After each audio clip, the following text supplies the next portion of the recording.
unë kam qenë shumë, më mungon shumë. Unë mendoj se akoma se kam elaboruar luton, apo ato që ndjen kur hum dikë, sepse nuk kam qarë aq sa duhet, pasi në varimin e babit kisha dhe njerëz të rëndësishëm që nuk doja t'i tregoja se unë po kaloj në mënyrë dështirë. Më fal, të kërkoj ndjes. Jo, nuk ka problem, unë të kuptoj shumë mirë, po unë të kërkoj ndjes, po unë do ta vija fotografinë e Bedriut edhe sikur të kisha ty përpara dhe një gazetar çfarëdo të sportit. Jo, unë të falenderoj se je dëgjoj, një nga gjërat më të këqija të këtij vendi është se haresa po mbyll gjithçka. Dhe kur kujtohesh është gjëja më e bukur. Dhe unë të falenderoj që ti ma kujton babin, më ke folur gjithmonë mjaft mirë për babin. Nuk donte Alba intervistë me mua. Sa i thash unë intervistë do flas për Bedriun, për babin tënd. Stop, tha tani po. Kështu ke thënë. Mos e vërtet. Tani po. Mos e vërtet, sepse jetojmë në një shoqëri mjaft të dhunshme dhe jo se unë ju njoh, ne kemi qenë kolegë, kemi punuar në një redaksi për vite, unë isha korespondente nga larg, nuk kishim mundësi të kontaktoni, por kemi pasur respekt reciprok se puna e redaksisë na bënte. Por me babim ke preku pikën e dobët. U dorëzua fare, sa thash, do flasim për babin, dhe unë ta them këtë me, jo thjesht për karrem, për intervistë, ta thash me shpirt, dhe prova ishte kjo. Patyshim. Tani, sa libra ka botuar babi? E 10, ka akoma ende të botuar. Të pa botuar? Të pa botosh? Patjetër, mi kalon amanet. Sa bukur. Unë biles të bëj dhe një rrëfim tjetër, unë sa herë hap libranin e babit. Bibliotekën? Bibliotekën, në fakt, bibliotekën e babit, unë e kam shumë të vështirë të hap ato, sepse ai ka pasur një gjë mjaft të bukur që nuk përdorte shumë kompjuterin. Kompjuterin e përdorte në fazën kur ai e kishte mbyllur një libër. Shkruante dhe letra. Po, dhe unë kur e shikoj ato dorëshkrimet e tij. Është babi aty. Unë kam edhe një ditar të fundit, që ai mbante gjithmonë ditar. Unë rreth 4 muaj të fundit të jetës së tij u transferova në Tiranë sepse prindrit kishin nevojë për dikë. Motra kishte vajzën e vogël dhe unë isha personi më adapt për ta ndihmuar në atë moment vështirë të shëndetit. Dhe ai çdo ditë kishte këtë ditar të vogël që shkruante thjesht sot më erdhi ky, më takoi, sot më bisedoi ky, dhe janë gjëra për treguar se sa njëri korrekt ishte edhe me jetën, për të mos lënë dhe për t'i dhënë respekt dhe miqve që i kishin kujtuar deri në momentin e fundit, ti kujtonte qoftë me një. Çe libra kishte Bedriu që si ka botuar do të botosh? Se më bëre shumë kurioz për të.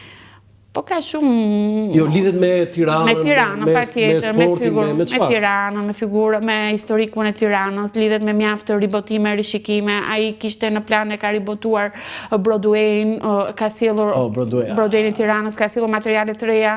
Të gjitha këto librat janë libra mjaft të shitur që nuk gjenden më në treg. Mua më telefonojnë edhe nga jashtë Shqipërisë që kërkojnë librat e babait, saqë mua më vjen keq se nuk gjenden më në treg dhe nuk duhet. Ti do të bësh ribotimin? Patjetër. Edhe Tirana e përgjakur është mjaft e kërkuar. Ose mund të bësh një kolan. Një kolan. Një kolan, që e meriton Bedri Ali Mehmeti. E meriton, por të thash, gjendja shpirtërore nuk ka qenë adapte, sepse thash sa herë që hap bibliotekën e tij, por është ma kalon amanet dhe unë do ta çoj deri në fund. Bravo. Foto tjetër? Ismet Bellova. Të dy nuk jetojnë. Të dy nuk jetojnë. Babi ishte miq, pinte gjithmonë kafe me të, ai ishte një person i cili vlerësonte shumë emrat e gazetarisë sportive shqiptare, që i kanë dhënë sportit shqiptar, mësonte shumë nga ata.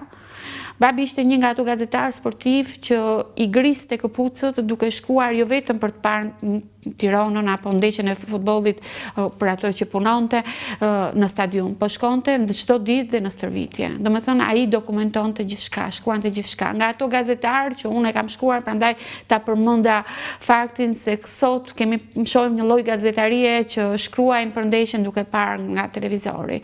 Kurse ai më ka mësuar që po nuk grise ato këpucë, të ecësh, të kërkosh, të shkosh tikek lajmi, të shkosh tikek ajo që kanë dhënë për detyrë, nuk mund bëhesh dot gazetar. Foto tjetër?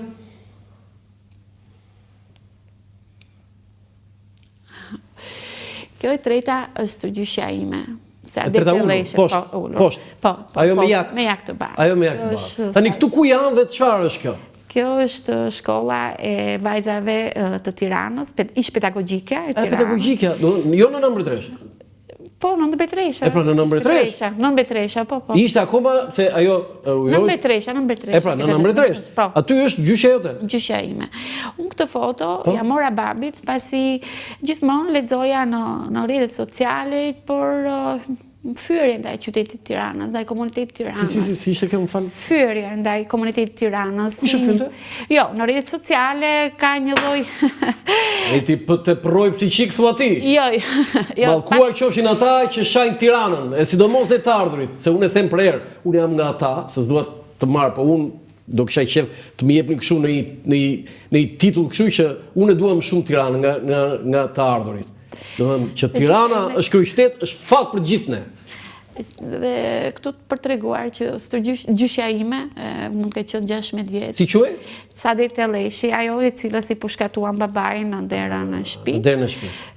Shkonte në shkollë dhe ndoshta do të ishte sot edhe një profesioniste mjaft e mirë nëse nuk do të ishte vrarë, pushkatuar babai dhe nëse familja nuk ishte hyrë në rutinë. Arriti ajo të bëjë mësuese sepse nga kjo shkollë mësuese dilnin? Po, nuk arrit të bëj, sepse pas pushkatimit të riatit, familja mori një rrugtim të trisht për shkak të persekutim. Jo, nuk u internuan, por ajo i dedikoi jetës së familjes. Dhe më pas martesës dhe arrestimit të bashkëshortit. A i kanë arrestuar dhe bashkëshortin? Po, babai gjyshi pra babai... Gjyshi, do të thëmë, po, se i vranë babain? Pas ta arrestuan dhe bashkëshortin, pas u martua, dhe jeta e saj... Babai Bedriut? Po, babai Bedriut, u lidh me një makinë qepse Singer, për cilën dhe unë kam shumë kujtime, kur ajo nisi të qepte për të mbajtur ekonomikisht familjen.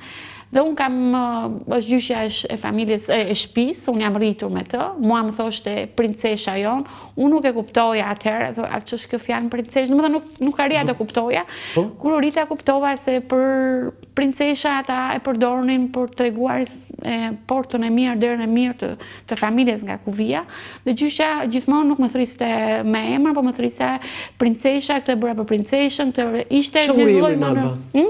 Alba, kështë të vuri emri, mos më thoj gjyshja? Jo, emri ma ka dhënë Xhaxhai, pasi ne kemi këtë lloj që kur ndodh një gjë e bukur, japim antarit familjes që është më larg të mundësinë që të jetë pranë ne. Xhaxhai atëherë ka qenë ushtar, edhe më mend që unë kur linda isha mbesa e parë mbas një kalvari mjaft të rëndë të familjes në persekutimin e regjimit komunist. Xhaxhai im, që ishte ushtar, tha, do t'ja vëjmë emrin Albana, dhe unë mora emrin. Ti ke Albana? Unë e kam Albana. Albana? Po. Përsëri, bukur. Foto tjetër, ti e mësove makinën qepse? Po, pa tjetër, me makinën qepse. Po, unë për të parë kam qepur një elek, për një arush plastik, i cili ishte i vetmi që mund të kisha si kukull lodre në ato vite regjim. Kështu për vete, qa ishe gjë parë? Kam qepur bluze, e kam praktikuar, kjo makinë Singer u bë për mua, e kam shkuar. E keni makinë akoma? E ka halla, e kemi, po unë e kam shkruar në librin tim Dasma Tiranëse se makina Singer u bë për mua këndimi preferuar i lojrave. Pasi unë qohesha në mëngjes dhe dëgjoja të zhumën e makinës ku gjyshja ime qepte, dhe kur ajo e linte hyja unë për të bërë diçka. Pra ishte dhe mbi jetesën ato vitet e errta. Unë të kuptoj shumë mirë sepse të njëjtën gjë kam përjetuar në shtëpinë time. Plaçka e parë, si thoshin çifti i ri i prindërve të mi, ka qenë jo televizor, por makina qepse. Mori mamaja makinë qepse dhe ne e kishim kështu si meka e vogël aty rrotulloheshim gjithë ajo.